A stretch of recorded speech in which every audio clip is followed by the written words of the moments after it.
Bonjour.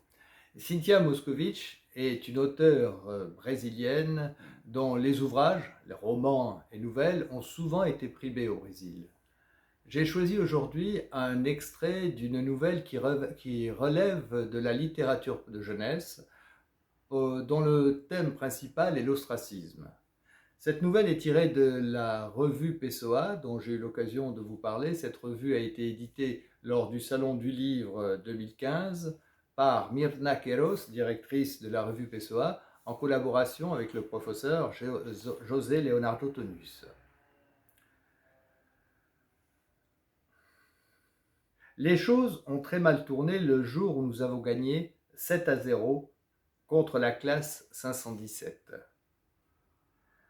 Le match était terminé et j'étais tout content. Je fêtais 5 défenses spectaculaires, en toute modestie, toutes contre les shoots de Félix, le super attaquant de l'équipe adverse. Car c'est justement Félix, ce frimeur, ce rouleur de mécanique, Félix qui faisait tourner la tête aux filles, Félix au shoot magique du gauche, et que je venais de faire tomber de son piédestal, c'est lui qui m'a dit quelque chose que je n'ai pas aimé. Mon équipe était encore sur le terrain, tandis que la leur s'en allait, la tête basse, comme des âmes en peine, et Félix s'arrêta, leva la tête, me regarda dans les yeux avec insistance, et dit rouge de colère: On devrait considérer ce match déloyal. Je me suis tout de suite rendu compte que ça n'annonçait rien de bon, qu'il cherchait la bagarre et que je devais me taire. Mais je n'ai pas pu résister et j'ai poursuivi: Qu'est-ce que tu veux dire par là? Il répondit d'un air moqueur qu'on devrait interdire qu'une équipe joue avec un éléphant qui bloque les buts. Je l'ai regardé longuement, réfléchissant à la manière de réagir à la provocation, tandis qu'il faisait demi-tour. Je l'ai distinctement entendu murmurer « gros lard » en se hâtant en direction des vestiaires. Je jetai mes gants par terre, ma salive était devenue amère et quelque chose en moi m'ordonnait d'abandonner toute diplomatie. Je me suis précipité derrière le garçon. Près de lui, je le saisis par le col de son maillot et je tirai.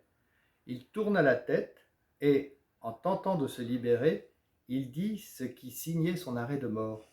« Lâche-moi, baleine tueuse !»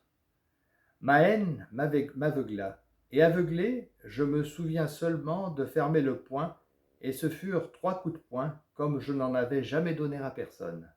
3 coups de poing en plein milieu de ce visage de bébé joufflu. 3 coups de poing, et j'aurais voulu que son visage s'aplatisse comme une crêpe.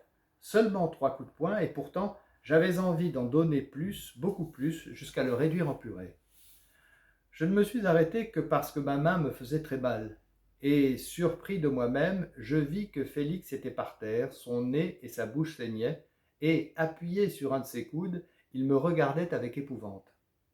Pour ne pas révéler mon trouble, je croisai les bras et le provoquai à nouveau. Répète, traite-moi de gros lard et de baleine tueuse. Avant que Félix puisse articuler un mot, tout le monde nous avait entourés. Soudain apparurent les professeurs, les moniteurs, tout le monde qui voulait nous aider Félix à se relever. Quelqu'un en est arrivé à me ramener les bras dans le dos comme si j'étais un monstre. Ce fut alors que j'entendis « Lâchez mon fils !» Bien sûr, c'était ma mère. Et elle arrivait, furieuse, en écartant les gens. Le professeur qui m'avait attrapé par derrière m'a finalement relâché. J'ai récupéré mes gants de gardien de but et j'ai regardé tout le collège réuni autour de moi. C'était comme si je leur disais que le gros lard, c'était leur grand-mère, et que le jour n'était pas encore arrivé où ils me traiteraient de baleine tueuse sans recevoir la monnaie de leurs pièces. Mon père m'envoya dans ma chambre méditer sur ce que j'avais fait. Mon père me força plus tard à présenter des excuses fallacieuses à Félix à cause de la dent cassée et du nez fracturé. En moi-même, je me disais que personne n'aurait jamais plus le courage de se moquer de moi de cette façon. Gros lard, baleine tueuse, et puis quoi encore? Voilà, à bientôt, enfin à la semaine prochaine.